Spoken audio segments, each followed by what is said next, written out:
क्या क्या वो नया कुछ अभी जनता को देंगे जो अभी तक के जिला पंचायत सदस्य नहीं दे पाए, चुनाव जीत कर आते हैं? तो पहले भी बहुत से बड़े नेताओं ने क्या है तो उन्हें देख के एक नीति थी कि यार हम भी अच्छे काम करें, जो गलत है उनको गलत को जवाब दें, सही के साथ चलें। किस भावी प्रत्याशी होते हैं, उम्मीदवार होते हैं, वो दारू वितरण का काम करते हैं, दारू वितरण करके वोट लेने का काम करते हैं। क्या आप भी यही फंडा अपनाएंगे? नशा मुक्त से तो बहुत। नमस्कार, आज हमारी कानूनी जंग की टीम पहुंची है उत्तर प्रदेश के अमरोहा जिले के वार्ड नंबर 4 में, जहां संवाददाता एन के चौधरी के साथ हमारी खास बातचीत हो रही है हिमांशु भैया से, जो जिला पंचायत सदस्य पद के भावी उम्मीदवार हैं। इस बातचीत में जानेंगे वार्ड की जमीनी समस्याएं, जनहित से जुड़े प्रमुख मुद्दे और जिले के विकास को लेकर उनका विजन और संकल्प। जनता की आवाज, जमीनी सवाल, सीधे सत्ता से।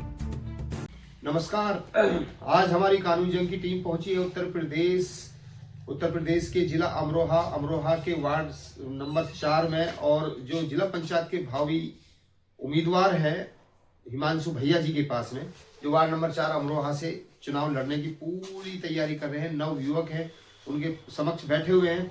आज पूछते हैं, आज के इंटरव्यू में उनसे लेते हैं जानकारी कि क्या क्या वो नया कुछ अभी जनता को देंगे जो अभी तक के जिला पंचायत सदस्य नहीं दे पाए, चुनाव जीत कर आते हैं। तो और इससे आगे बढ़ने से पहले ये भी जानकारी लेना चाहेंगे उनसे कि उनका चुनावी कैरियर, उनकी जर्नी क्या है, चुनाव राजनीति कैरियर क्या है, किस पार्टी से बिलोंग करते हैं, सारी बातों के आज सारे सवालों के जवाब उनके समक्ष हैं। जो नमस्कार हिमांशु। नमस्कार जी, आपको धन्यवाद करता हूँ कानूनी जंग न्यूज़ का। जी हिमांशु जी, आपसे सबसे पहला हमारा सवाल है कि आप अभी तक क्या करते थे, पढ़ाई कितनी की है, किसान है, बिजनेसमैन है, क्या है?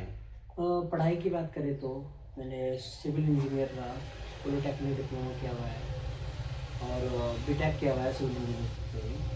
बाकी कारोबार का तो अपना पिताजी की दुकान है पेस्टिसाइड फर्टिलाइजर की, उसको चलाते हैं। कंस्ट्रक्शन का वर्क भी अपना है। राजनीति कैरियर क्या है? राजनीति में कब से और किस पार्टी बैनर तले? राजनीति में तो मेरा कैरियर क्या, शुरू से इंटरेस्ट रहा है, छोटेपन से ही, बचपन से देखते हुए, जैसे सोशल मीडिया पे देखते थे और टीवी वगैरह पर देखते थे नेताओं को, तो एक रूप आती थी समझ में कि यार एक किसान दबके के लिए बहुत बहुत अत्याचार सरकार ने किया है। पहले भी बहुत से बड़े नेताओं ने किया है, तो उन्हें देख के एक नीति थी कि यार हम भी अच्छे काम करें, जो गलत है उनको गलत को जवाब दें, सही के साथ चलें। किस पार्टी, किस बैनर से तले हैं आप अभी हम आजाद समाज पार्टी फीम आर्मी, राष्ट्रीय अध्यक्ष हमारे एडवोकेट चंद्रशेखर आजाद जी हैं, जो लोकसभा से पासी में लगती है, अमरोहा के सांसद है। और एक ही ऐसे सांसद ऐसे हैं जो हर वर्ग की आवाज उठाने वाले हैं। पूरी संसद में आज की डेट में आप देखो तो बड़े बड़े कैबिनेट में मंत्री भी हैं, लेकिन उनकी आवाज को दबाने का बहुत प्रयास किया जाता है, लेकिन कभी आवाज दबती नहीं जाती। दलितों के लिए, पिछले वर्ग के लिए, मुस्लिम समाज के लिए, अल्पसंख्यकों, सभी के लिए आवाज उठाने वाले हैं और एक अच्छे लीडर में उनकी गिनती आती है, सीनियर में। सवालों का सिलसिला आगे शुरू होता है। सबसे पहला मेरा सवाल है कि आप चुनाव लड़ रहे हैं, पूरी तैयारी के साथ में चुनाव लड़ रहे हैं, चुनाव लड़ने के बाद में जीत कर आते हैं, तो सबसे पहले ऐसे वार्ड में कौन कौन से कार्य होंगे, कौन से ऐसे रास्ते हैं, क्योंकि मेन काम आपका गांव से बाहर आने जाने के रास्तों का है, तो कौन से ऐसे रास्ते हैं और कौन सी पंचायतों में ऐसे रास्ते जिनको लेकर के आप चुनाव में लड़े, नाम के लिए या विकास के लिए? विकास के लिए। हमारा विकास के लिए कौन सा सबसे पहला कार्य करेंगे जीत के बाद? कार्य तो देखो, हमारे क्षेत्र में बहुत सारी समस्याएं हैं, सड़कों की भी हैं और हॉस्पिटल की भी हैं, काफी सारी दिक्कतें हैं। जिला पंचायत का देखो, आपको पता है कि इतनी बड़ी निधि तो होती नहीं है कि एकदम से सारे काम कर पाए। शिक्षा को काम के हिसाब से निधि होती है, लेकिन काम के हिसाब से निधि होगी। शिक्षा के लिए भी हमारा अपना ये नहीं है कि हम जिला पंचायत है जिस हर वर्ग की आवाज उठाएंगे। जहाँ शिक्षा के लिए जरूरत होगी उस गाँव में उस बच्चे के लिए शिक्षा के लिए अड़ाएंगे।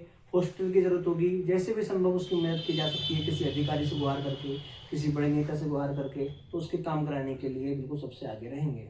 लेकिन सत्ता पक्ष पार्टी बीजेपी पार्टी है और आप असपा पार्टी से हैं। असपा पार्टी का कोई अभी यहाँ जनाधार कुछ ऐसा है नहीं, तो कैसे मिलेंगे?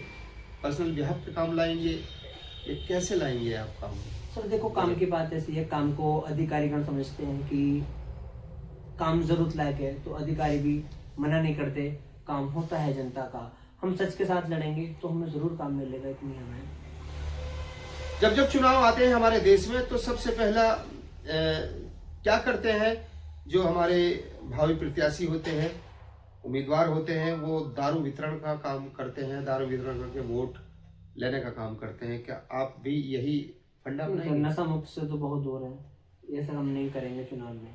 जनता चाहे हमें अपनाए चाहे ना अपनाए, लेकिन पैसा बांटेंगे आप? नहीं, पैसा बांटने के लिए हम पे चुनाव, गरीबों की पार्टी है साहब हमारी, तो बताओ पार्टी में तो हमारी तो कुछ भैया सांसद बने हैं, आप देखो चंदा बनाया कि चंदे से भी सांसद बने हैं, ऐसे इकलौते सांसद हैं कि जो अपने निधि से भी कम खर्च में सांसद बने हैं। बताओ आप ही देखो, आप सब लंबा चुनाव नहीं है, 24 का चुनाव था।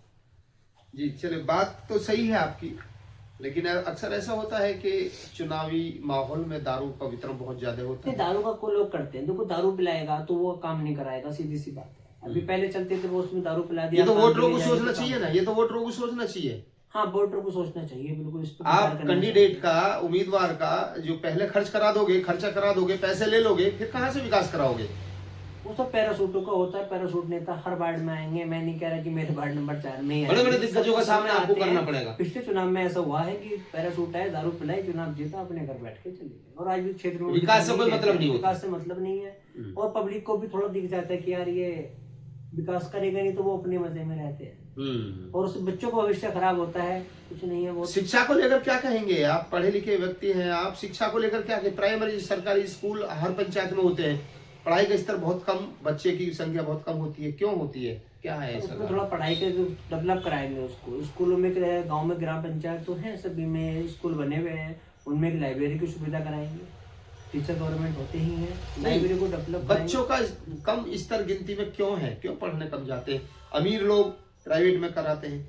अगर उनसे मंच पर जाकर पूछने लगे, मंच पर भाषण देंगे वो कि प्राइमरी में स्कूल सरकारी में, जबकि मास्टर बड़े पढ़े लिखे होते हैं, बड़ी बड़ी डिग्रियां होती हैं उनके पास में। प्राइवेट में इतनी बड़ी डिग्रियां भी नहीं होती।